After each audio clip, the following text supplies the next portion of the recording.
Você já teve aquela sensação, sabe, de que tem um mundo de conhecimento escondido por aí, só esperando para ser descoberto? É como se existissem segredos, histórias que alguém em algum lugar tentou manter escondidas. E é exatamente sobre isso que a gente vai conversar hoje. Livros banidos. Mergulhar nesse universo de obras que desafiaram convenções, normas sociais e até leis é fascinante. A gente fica pensando por que essas histórias foram consideradas tão perigosas a ponto de serem censuradas.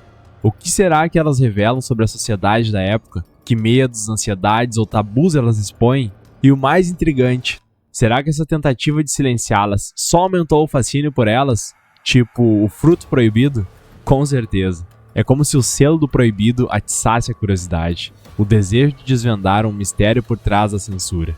E o que a gente vai descobrir nesse nosso mergulho profundo não é sobre defender um livro específico, tá? Mas entender esse fenômeno. O que ele nos diz sobre as relações de poder, os valores de uma sociedade, a força das histórias e, acima de tudo, que obras são essas? E a gente já começa com uma pergunta importante. O que define um livro como banido? É só quando tem uma proibição oficial decretada por lei? Nem sempre é tão claro assim. Às vezes, há proibição explícita vinda de governantes ou instituições, mas também pode ser mais sutil, como a retirada de livros de bibliotecas ou escolas por pressão de certos grupos.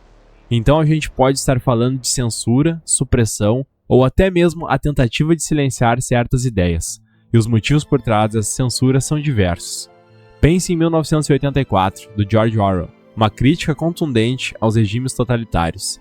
A obra retrata um futuro distópico onde o governo controla todos os aspectos da vida das pessoas, até os seus pensamentos. É de arrepiar.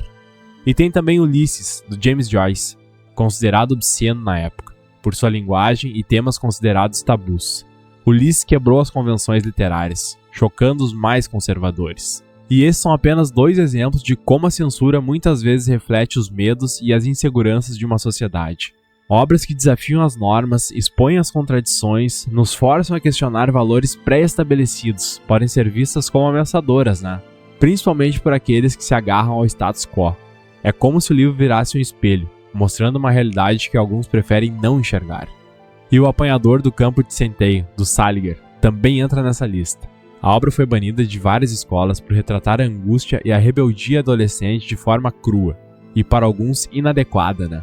Mas o que é interessante é que muitas vezes essa tentativa de silenciar acaba tendo um efeito contrário. É como se a proibição atiçasse ainda mais a curiosidade. Afinal, o que torna essas histórias tão perigosas, tão subversivas a ponto de quererem escondê-las, é o famoso fruto proibido. Quanto mais tenta esconder, mais a gente quer descobrir. E essa busca pelo proibido pode transformar um livro em um símbolo de resistência, em uma declaração de liberdade de pensamento. E pensando bem, essa tentativa de controlar o que lemos, o que pensamos, se repete ao longo da história. Desde a antiguidade, com a destruição de textos considerados profanos, até os dias de hoje, com a retirada de livros de circulação por pressões de grupos conservadores. Sem dúvida, a censura literária é um fenômeno que atravessa culturas e épocas. E entender os motivos por trás dela nos ajuda a compreender melhor a história da humanidade, os conflitos e as transformações que moldaram o mundo em que vivemos. Mas além de entender o passado, será que essa análise dos livros banidos pode nos ajudar a refletir sobre o presente? Que tipo de censura velada ou explícita ainda enfrentamos hoje? Essa é uma pergunta crucial, e a resposta está em diversos aspectos da nossa sociedade. Tipo o quê? Desde o controle de conteúdo nas redes sociais, até as pressões para censurar obras de arte e manifestações culturais que desafiam normas e valores tradicionais. É assustador pensar que, mesmo em tempos de suposta liberdade de expressão, ainda existem tentativas de controlar o que podemos ler, assistir, ouvir ou criar. É por isso que esse mergulho no mundo dos livros banidos é tão importante. Ele nos convida a questionar, a refletir sobre os limites da liberdade, a defender o direito à livre circulação de ideias, a lutar contra qualquer forma de censura, por mais sutil que ela seja. Falando em lutar, me vieram à mente autores como Salman Rushdie e Maya Angelou. Eles enfrentaram ameaças e proibições, mas nunca se calaram. Que exemplos inspiradores de coragem e determinação. E suas histórias nos mostram que a literatura pode ser uma arma poderosa contra a opressão. A escrita, a arte e a expressão criativa podem ser formas de resistência, de denúncia e de transformação social. Mas pensando no contexto brasileiro, será que existe alguma relação entre a proibição de um livro e o seu sucesso? A censura pode acabar impulsionando a popularidade de uma obra? Sem dúvida. É o que chamamos de efeito Streisand. Quanto mais tentam censurar, mais visibilidade o assunto ganha. A proibição gera curiosidade, um desejo de desvendar o que está sendo escondido, e isso muitas vezes acaba impulsionando a popularidade da obra. É como se a censura, em vez de silenciar, acabasse amplificando a voz do autor, dando ainda mais força à sua mensagem. E isso nos leva a uma reflexão importante. Qual o impacto da censura na sociedade como um todo? A gente já falou da questão da liberdade de expressão, mas será que a censura literária pode ter outras consequências? Com certeza. A proibição de livros limita o acesso à informação, impede o debate de ideias e empobrece o diálogo cultural. Uma sociedade que censura suas obras literárias está, na verdade, censurando a si mesma, privando-se de diferentes perspectivas e visões do mundo. E isso pode ter reflexos em diversas áreas, né? Na educação, na política, na arte. A censura literária é um sintoma de uma sociedade que teme o diferente, que se fecha ao diálogo e à pluralidade de ideias. E essa postura pode ter consequências negativas em diversos âmbitos da vida social. Agora, pensando especificamente na literatura infantil, a gente se depara com um dilema. Por um lado, existe a preocupação legítima de proteger as crianças de conteúdos inadequados. Por outro, a censura excessiva pode limitar o acesso à informação e impedir o desenvolvimento do senso crítico. É um debate complexo, sem dúvida. É importante ter critérios para a escolha de livros infantis, mas é preciso cuidado para não cair na censura arbitrária. A literatura pode ser um instrumento poderoso para a formação de valores, para o desenvolvimento da imaginação e para a compreensão do mundo. E nesse sentido, é fundamental que os pais e educadores estejam atentos à qualidade das obras que chegam às mãos das crianças, sem cair na tentação de proibir ou censurar por medo ou preconceito. A censura, em vez de proteger, pode acabar prejudicando o desenvolvimento intelectual e emocional das crianças, limitando sua capacidade de pensar por si mesmas e de formar suas próprias opiniões. E você que está nos acompanhando nesse mergulho, já parou para pensar em quais livros você conhece que foram banidos aqui no Brasil? Essa é uma ótima pergunta para você, espectador. Será que você conhece alguma obra que foi censurada por aqui e por quê? Compartilhe conosco suas descobertas e reflexões. E agora, que tal a gente dar uma olhada em alguns exemplos específicos de livros banidos no Brasil? Durante a ditadura militar, por exemplo, obras que criticavam o regime, que abordavam temas como sexualidade ou que questionavam os valores tradicionais da sociedade brasileira foram alvo de censura e proibição. Que período sombrio da nossa história, né? E que tipo de obras a gente está falando?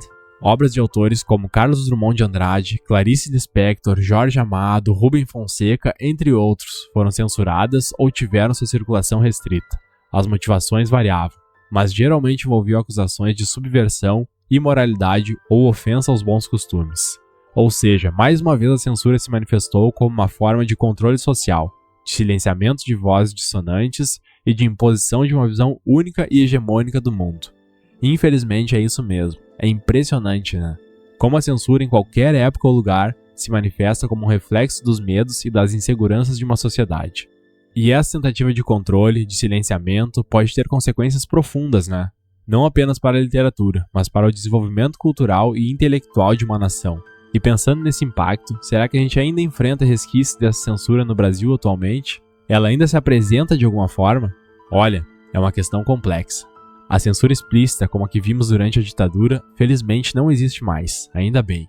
No entanto, ainda vemos tentativas de censurar obras e manifestações culturais, principalmente por parte de grupos que se mobilizam contra o que consideram ofensivo ou inadequado aos seus valores. A censura pode se manifestar de formas mais sutis, sabe? Pressões para retirar livros de circulação, boicotes a editoras e autores ou até mesmo campanhas de difamação online. É preciso estarmos atentos a essas novas formas de censura, que muitas vezes se escondem sob o manto de proteção da moral ou dos bons costumes. E o que me preocupa é que essa censura velada, disfarçada de preocupação ou cuidado, pode ser ainda mais perigosa, porque age de forma silenciosa, minando a liberdade de expressão aos poucos. A autocensura, por exemplo, é um reflexo desse clima de medo e intolerância. Autores, artistas e intelectuais podem se sentir intimidados, sabe? Receosos de expressar suas ideias e visões do mundo por medo de represálias, críticas ou boicotes. É como se a sombra da censura ainda pairasse sobre nós, limitando nossa criatividade e nossa capacidade de expressão. Mas diante desse cenário, o que a gente pode fazer? O que podemos fazer para proteger a liberdade de expressão e garantir que a história da censura não se repita? Acredito que a educação e a conscientização são ferramentas essenciais.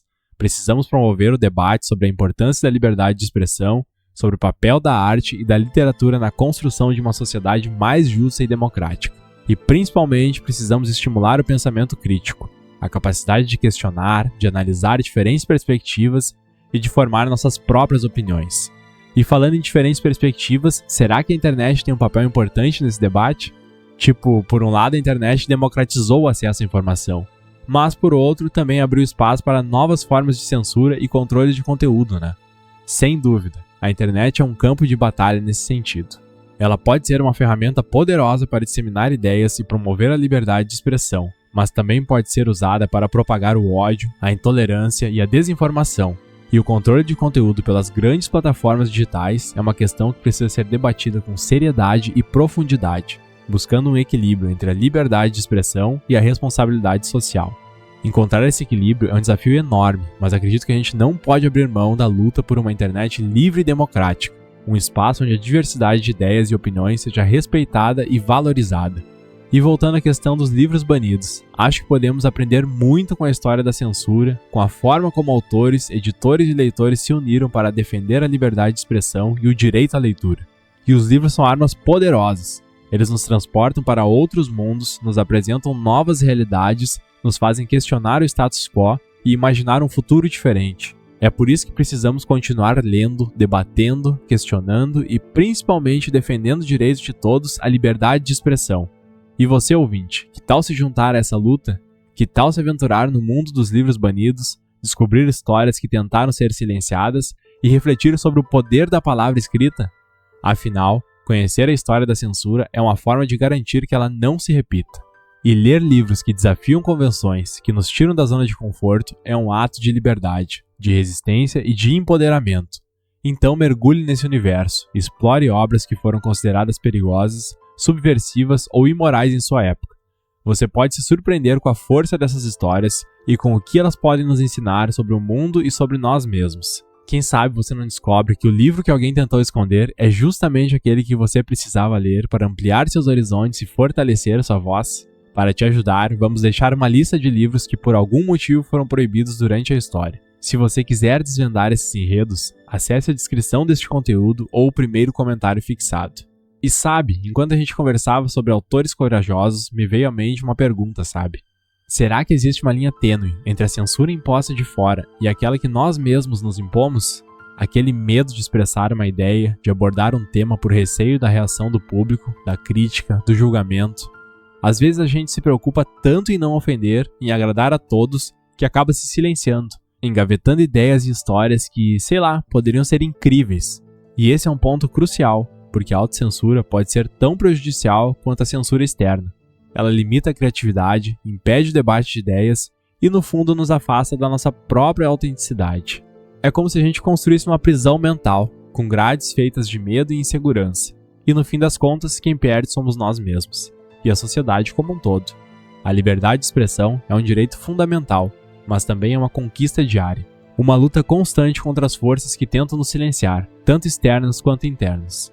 E essa luta exige coragem, exige que a gente enfrente nossos próprios medos e inseguranças. Exige que a gente use nossa própria voz para defender aquilo em que acreditamos, mesmo que isso signifique ir contra a corrente. E muitas vezes a literatura é o nosso campo de batalha, o espaço onde podemos explorar ideias, questionar normas, dar voz aos silenciados e imaginar mundos diferentes. Então, que esse mergulho no universo dos livros banidos nos inspire a sermos mais corajosos, a usarmos a nossa voz com liberdade e responsabilidade, e lutarmos por uma sociedade onde a censura, em todas as suas formas, seja apenas uma lembrança de um passado que não queiramos repetir. E você, ouvinte, qual é o seu papel nessa história? Que tal desafiar seus próprios limites, explorar obras que te provoquem, que te tirem da zona de conforto? Afinal, a leitura é um ato de liberdade, um mergulho num oceano infinito de ideias e perspectivas. E lembre-se, a censura, seja ela imposta de fora ou auto-infligida, é uma ameaça à nossa liberdade, à nossa criatividade e à nossa capacidade de construir um mundo mais justo e democrático. Que a gente possa sempre ter a coragem de questionar, de debater, de defender a liberdade de expressão e o direito de todos a terem acesso à informação e à cultura. e que os livros continuem sendo faróis que iluminam um caminho para um futuro mais livre, mais justo e mais humano. Obrigado pela companhia nesse mergulho profundo. E se você ficou até agora, não esqueça de deixar o seu like e se inscrever no canal. Até a próxima!